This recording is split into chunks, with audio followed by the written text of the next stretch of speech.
جئنا لنشر الخير الله ربنا خيرا وإحسانا نورا وبرهانا.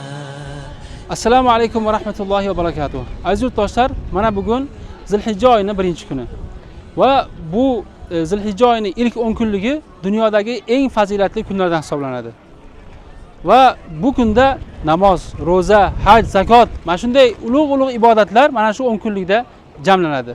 Va shuning uchun ham bu Zilhijja oyining ilk 10 kunligi dunyodagi eng fazilatli kunlar hisoblanadi. Chunki boshqa mana bu haj ibodati bo'lsin, ya'ni namoz bo'lsin, zakot bo'lsin, roza bo'lsin, boshqa kunlarda, ya'ni bu Zilhijjaning 10 kunligidan boshqa kunlarda jamlana olmaydi.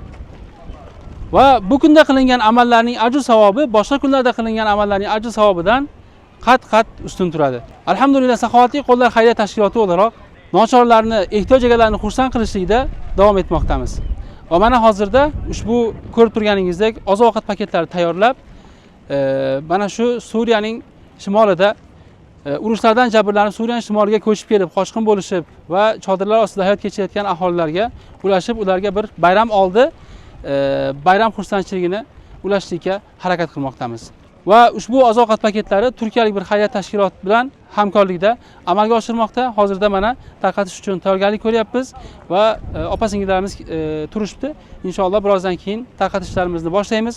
Alloh taolo o'zi ushbu loyihada, ushbu oziq-ovqat paketlarida va boshqa xayr loyihalarda hissa qo'shgan, sababchi bo'lgan barchadan o'zi rozi bo'lib, qilgan ehsonlarning, infoqlarini Alloh taolo o'zi o'z dargohida qabul qilsin.